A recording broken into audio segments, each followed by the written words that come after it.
The Bad House Beyond the Veil.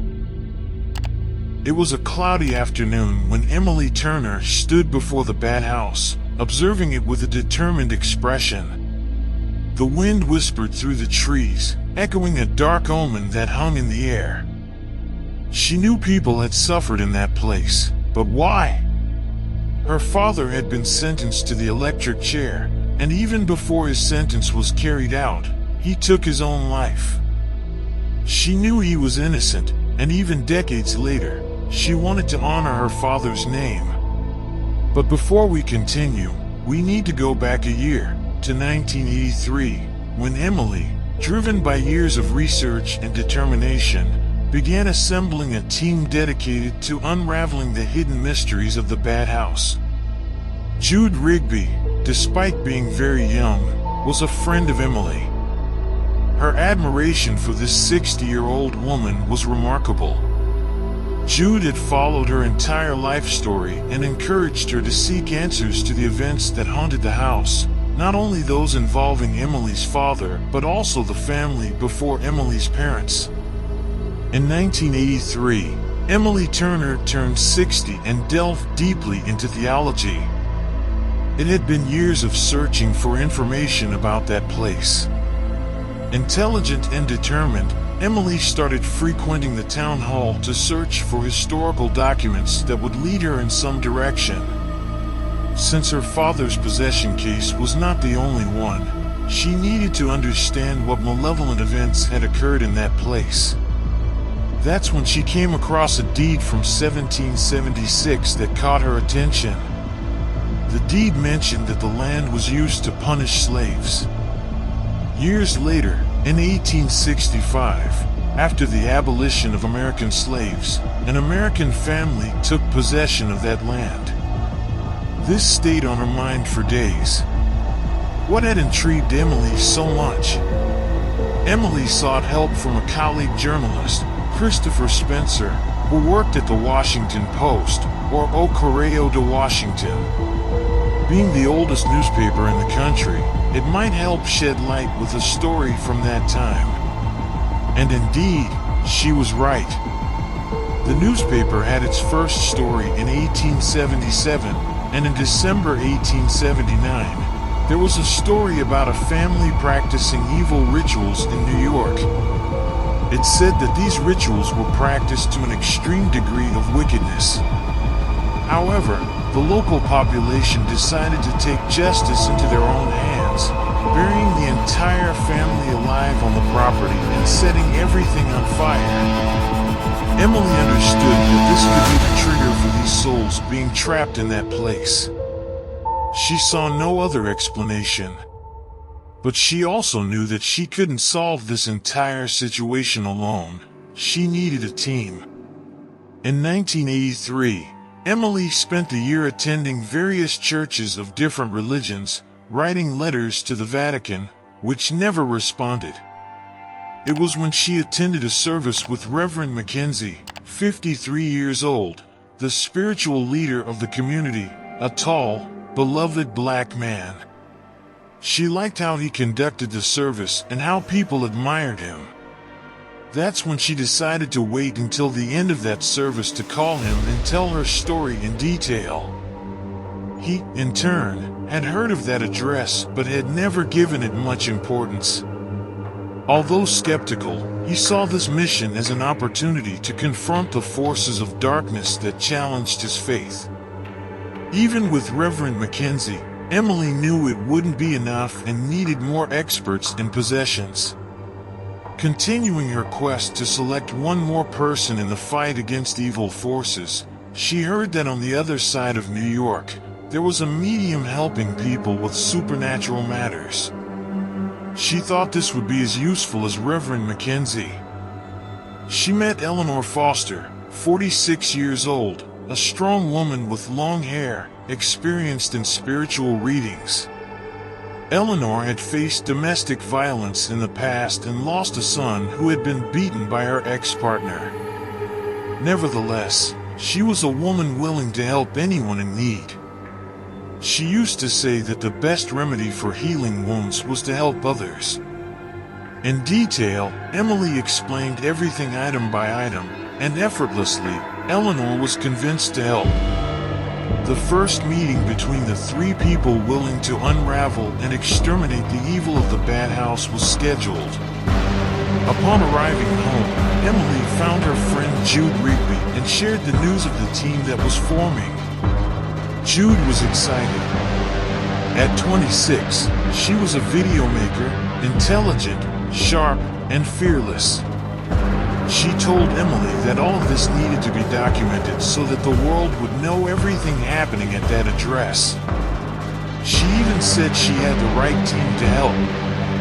Emily gave Jude the time and place of the first meeting, and promptly, she called Paul Armand, 28 years old, a sound technician and DJ in his spare time. He took the job because he didn't believe in paranormal matters, stubborn enough to admit the presence of the supernatural, but very skilled in the world of sound. He had his assistant, Mohan Kirkani, 24 years old, an audio assistant, a young Indian who believed in everything.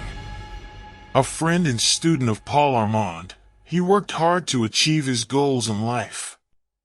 He wanted to go back to India and believed that the American dream was ideal for realizing his plans. The meeting would take place on October 26th at 9 p.m. at Emily's house, on a rainy night with a very strong storm, with gusts of wind and lightning followed by thunderous thunder. Emily began to think that her team wouldn't show up on the first meeting, weakening her plan to clear her father's honor. She was wrong. Everyone was present at 9 p.m. sharp in her living room. Emily, ready to start detailing her plan, everyone was startled by loud knocks on the door. She rushed to see who would be the person interrupting the start of her meeting. Upon opening the door, it was a man in a priest's attire, giving her a chilling shiver down her spine. Hello. My name is Father Bruce Taylor. Is this where Emily Turner lives? The Vatican received a letter from her. The Vatican received one of Emily Turner's letters about possessions, and they assigned me to help. Father Bruce Taylor, 30 years old, had recently graduated from the Vatican in demonic possessions, brave but inexperienced, making him clumsy in certain situations. Those words fell like music to Emily's ears, who promptly asked Father to come and take off his wet overcoat and hat, and join the others. The team that would help Emily honor her father's memory and all the people who died because of the bad house was formed.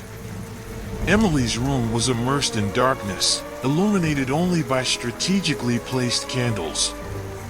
The atmosphere was imbued with palpable tension, aggravated by the sound of the storm outside.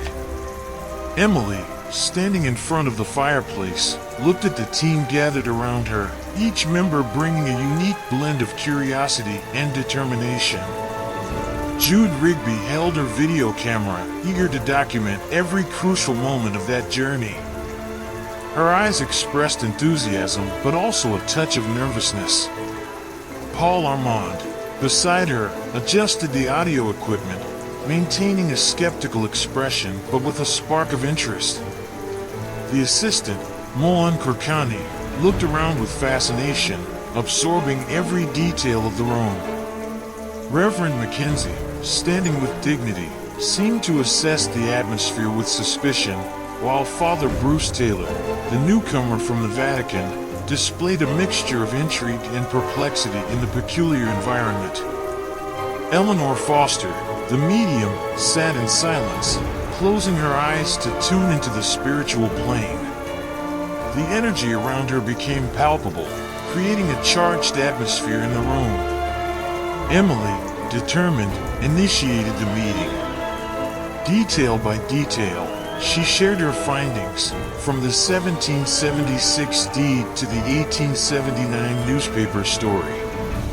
The revelations elicited diverse reactions among those present. Jude glowed with excitement at the prospect of documenting extraordinary events.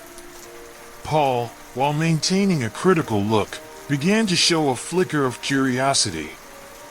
Reverend Mackenzie, increasingly convinced of the presence of supernatural forces, and Father Bruce, still somewhat dazed, showed themselves ready to confront the unknown. At the end of the revelations, Eleanor opened her eyes and looked around the room with a serious expression. She began to speak in soft whispers, outlining her spiritual perceptions about the house. Each of her words echoed in the room, creating a sense of supernatural resonance. The discussion unfolded into strategies to deal with the evil forces of the bad house. Each member contributed their unique skills.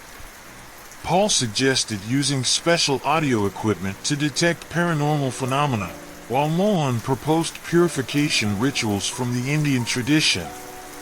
Emily, at the center of the room, absorbed each suggestion, ready to shape a plan that would take them into the haunted interior of the bad house. The future, loaded with mysteries and dangers, awaited outside the door, while the storm roared like an ominous omen. The atmosphere was tense in Emily's room as the team discussed the details of the plan to enter the bad house. Each member was equipped with recording devices, flashlights, and all kinds of instruments that could help document and understand supernatural events.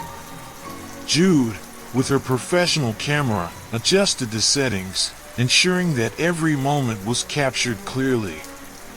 Paul and Mohan organized the audio equipment, while Eleanor read sacred scriptures aloud, seeking spiritual protection for the team. Reverend Mackenzie prayed silently, keeping his faith as a shield against the unknown forces waiting in the bad house. Father Bruce was visibly nervous, but his courage was evident, a determined novice ready to face evil. Emily, observing every move of the team, knew that the moment to act was approaching.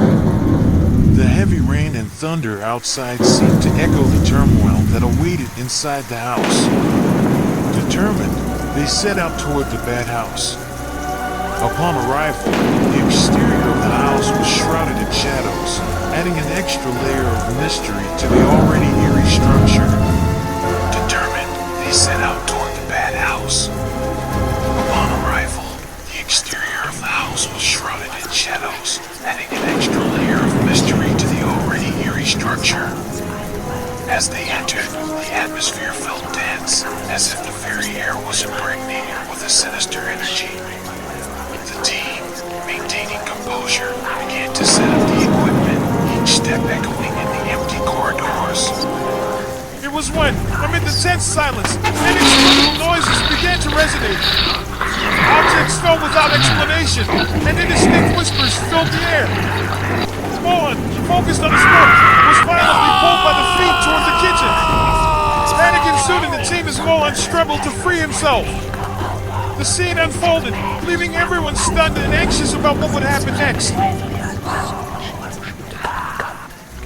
And so, the fourth episode of The Bad House, Beyond the Veil ends, leaving a palpable suspense in the air.